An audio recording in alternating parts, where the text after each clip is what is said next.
पे थोड़ा back test कर करके आप लोगों को दिखाते हैं कि क्या ये रियली वर्क करता है, क्या हम इससे मंथली 30 से 40% टारगेट करके प्रॉफिट गेन कर सकते हैं, या वीकली 8 से 10% करके टारगेट करके प्रॉफिट गेन कर सकते हैं। ये मॉडल ड्रा करके आप लोगों को लाइव मार्केट में दिखाना चाह रहा हूँ कि वहाँ से हमने इसको ट्रेड कैसे करना है। तो यहाँ पे जैसे मार्केट मूव करती है, फर्स्ट ब्रेकआउट यहाँ पे हुआ, फिर सेकंड ब्रेकआउट हुआ। ये मेरे मॉडल का जो एक ट्रायंगल मैंने यहाँ पे ड्रॉ किया है। तो फर्स्ट ब्रेकआउट हुआ, सेकंड ब्रेकआउट हुआ, और उसके बाद यहाँ पे आप देख सकते हैं जो फर्स्ट और सेकंड ब्रेकआउट का जो लो होगा वो हमारा एज अ इंड्यूसमेंट होगा, और इंड्यूसमेंट के एंड नीचे ही हमने फाइंड करना है अपना इंस्टेंट पॉइंट ऑफ इंटरेस्ट। वो कैसे फाइंड करना है, किस कैंडल पे मार्क होगा, क्या उसकी रूल्स हैं, ये लाइव चार्ट पे देखेंगे। अभी यहाँ पे सिर्फ आप यही देखें कि यहाँ पे एक्सट्रीम पॉइंट ऑफ इंटरेस्ट और इंस्टेंट पॉइंट ऑफ इंटरेस्ट, ये टू स्पेसिफिक जोन जो हमने ड्रा करनी होती हैं। यहाँ पे ये मैंने ड्रा कर ली, और उसके बाद अब हमारे पास रिवर्सल ट्रेंड के लिए सेकंड ऑप्शन है। यहाँ पे मैं मार्क कर रहा हूँ इसको, और अब यहाँ से हम रिवर्सल ट्रेंड में जो मूव होगी उसको कैच करते हुए अपने first instant point of interest को टारगेट करते हुए रिवर्सल मूव को कैच कर सकते हैं, और साथ ही हमारा इंड्यूसमेंट लाइन स्विप हो जाएगा, और यहाँ से अगेन हम बुलिश ट्रेड की प्लानिंग करेंगे। सो हमारे पास यहाँ पे 2 पॉइंट्स हैं जहाँ पे हमने ट्रेड करना होता है, एक रिवर्सल और दूसरा होता है विद ट्रेंड। अब ये जो एक मॉडल मैंने ड्रॉ कर दिया है, अब हम लाइव मार्केट पे देखते हैं जाके कि लाइव मार्केट में ये कैसे वर्क करता है, और कैसे हमने ट्रेड कंफर्मेशन लेके anti trade with reversal trade move करते हुए कैच करते हुए मूव के साथ ट्रेड करना है, और विद 10 पॉइंट ऑफ इंटरेस्ट पे आके हमने ट्रेड करना है। तो ये चीज़ देखने के लिए हम चले जाते हैं लाइव चार्ट पे। तो लाइव चार्ट ओपन करते हैं। यहाँ पे ये हमारे पास लाइव चार्ट ओपन हो गया है।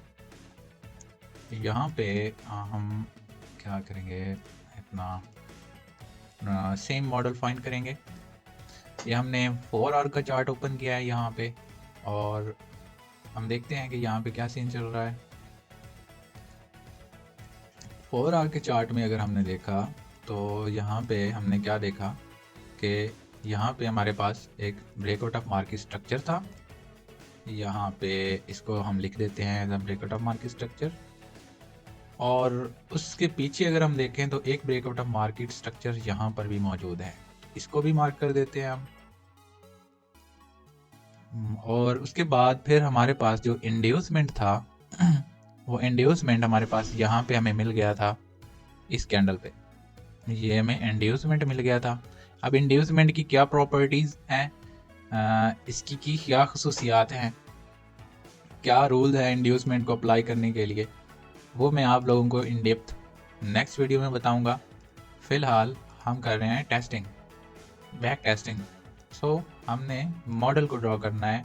ज़्यादा डीपली जाऊंगा, वीडियो भी लंबी हो जाएगी और आप लोग भी कंफ्यूज हो जाएंगे। सो हम टॉपिक से ना हिलें, टॉपिक्स पे ही रहें तो अच्छा है।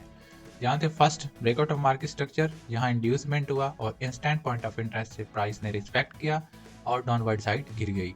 नेक्स्ट हमारे पास यहाँ पे ब्रेकआउट ऑफ मार्केट स्ट्रक्चर होने लगा था इस कैंडल पे, लेकिन ट्रेड कैंडल इसको क्लोज नहीं कर पाई और अगेन ऊपर क्लोज हो गई है। मतलब यहाँ हमारे पास ब्रेकआउट ऑफ मार्केट स्ट्रक्चर ना मिल सका हमें, प्राइस अगेन आई, फिर ऊपर रिवर्स चली गई।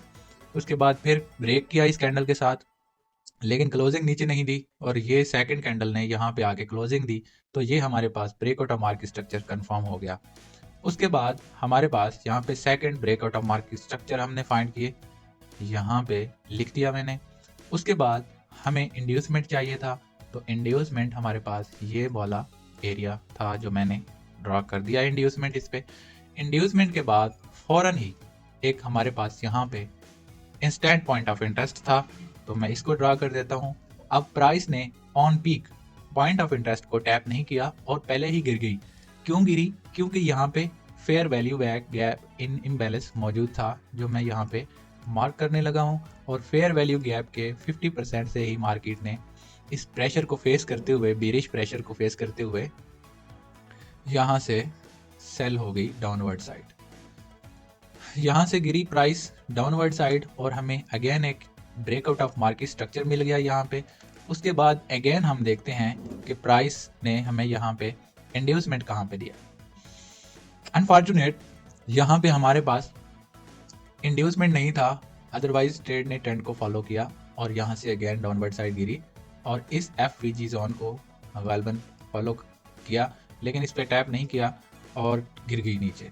उसके बाद अगेन हमारे पास ब्रेकआउट ऑफ मार्केट स्ट्रक्चर आया, यहाँ पे हमने ड्रा किया और इसके बाद अब नेक्स्ट हमें फिर इंड्यूसमेंट चाहिए, जो हमारे पास यहाँ पे ये एक इंड्यूसमेंट लाइन हम यहाँ पे ड्रा कर सकते हैं, क्योंकि ये ही एक वैलिड इंड्यूसमेंट लाइन है जो मैंने ड्रा कर दी है।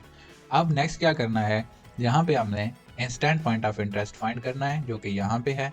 उसके बाद extreme point of interest find करना है जो कि यहाँ पे है, ये वाला एरिया। अब नेक्स्ट पता है क्या करना है कि हमने वेट करना है कि ट्रेड कंफर्मेशन हो और हम इस ट्रेड को इस तरह से ट्रेड कर सकते हैं। इस मूव को हम रिवर्सल में यहाँ तक रिवर्सल मूव में बाय ट्रेड कर सकते हैं और वहाँ से ऊपर जो हमारे पास इंस्टेंट पॉइंट ऑफ इंटरेस्ट है वहाँ से हम सेल कर सकते हैं। अगर फर्स्ट पॉइंट ऑफ इंटरेस्ट को फेल करती है तो सेकंड पॉइंट ऑफ इंटरेस्ट से हम इसको अगेन सेल ट्रेड कर सकते हैं, वो भी कंफर्मेशन के बाद। ये हमारे पास ऊपर एक्सट्रीम पॉइंट ऑफ इंटरेस्ट है। अब आप लोगों को ये समझ आ गया होगा कि जो मैंने वहाँ पे मॉडल ड्रा किया था, सेम मॉडल के रूल्स के मुताबिक मैंने यहाँ पे स्ट्रक्चर मार्क किया है और आप लोगों के सामने आप लोगों को नज़र भी आ रहा होगा कि प्राइस ने इस मॉडल को कितना रिस्पेक्ट किया और हमें कितनी ट्रेड्स मिली और कितना एक लॉजिकल वे से प्राइस ने इसको रिस्पेक्ट किया और हमें ट्रेड्स की जो अपॉर्चुनिटीज़ हैं वो हमें फ्राहम करती रही। यहाँ रिवर्सल का वेट करेंगे इस एरिया से, यहाँ से कि हमें बाय ट्रेड मिले और ऊपर इस एरिया से या इस एरिया से हम सेल ट्रेड का वेट करेंगे कि हमें यहाँ से सेल ट्रेड मिले। तो ये है एक सिंपल मेथड, एक लॉजिकल मेथड जिसमें कोई कंफ्यूजन वाली बात नहीं है और इतना मुश्किल भी नहीं है कि किसी को समझना है, लेकिन है ये बिगनर्स के लिए नहीं है। बिगनर्स जो भाई हैं अभी फॉरेक्स में न्यू हैं तो उनको ये चीज़ें समझ नहीं आएंगी। ये है एडवांस लोगों के लिए जो already supply and demand smart money concept पे ट्रेड कर रहे हैं, तो उनके लिए ये वीडियो है और उम्मीद है कि उनको इस वीडियो से बहुत ही फ़ायदा हुआ होगा। उम्मीद है उनको ये मेरा मॉडल समझ आया होगा कि हमने फर्स्ट ब्रेकआउट, सेकंड ब्रेकआउट और फर्स्ट ब्रेकआउट का जो हाई है उसको इंड्यूसमेंट लेना है और उसके बाद इंस्टेंट पॉइंट ऑफ इंटरेस्ट और एक्सट्रीम पॉइंट ऑफ इंटरेस्ट से सेल करना है और रिवर्सल में बुलिश ट्रेड को कंफर्मेशन के बाद हमने बाय ट्रेड इंटर करनी है और बुलिश रिवर्सल ट्रेड को इंटर करना है रिवर्सल मूव को कैच करते हुए। सो उम्मीद है आपको मेरी ये वीडियो पसंद आई होगी, मेरी वीडियो अच्छी लगी होगी। अगर आपको रियली मेरी ये वीडियो इन्फॉर्मेटिव और इंटरेस्टेड लगी है तो हमारे यूट्यूब चैनल को सब्सक्राइब करें, क्योंकि वहाँ पे इससे भी अच्छे अच्छे कंटेंट हम लोग अपलोड करने लगे हैं। और मिलते हैं नेक्स्ट अपडेट के साथ। हाज़िर हो जाऊंगा जैसे ही मुझे लगा कि ये कोई आप लोगों को इन्फॉर्मेटिव टॉपिक जब मैं आप लोगों के साथ शेयर करूंगा ताकि आप लोगों को फ़ायदा हो, तो मैं आप लोगों के साथ ज़रूर शेयर करता रहूँगा। सो आप लोग हमारे चैनल को सब्सक्राइब करें, लाइक करें, शेयर करें और दुआओं में याद रखें। तब तक के लिए इजाज़त चाहूँगा, दुआओं में याद रखिएगा। शुक्रिया, अल्लाह हाफ़िज़।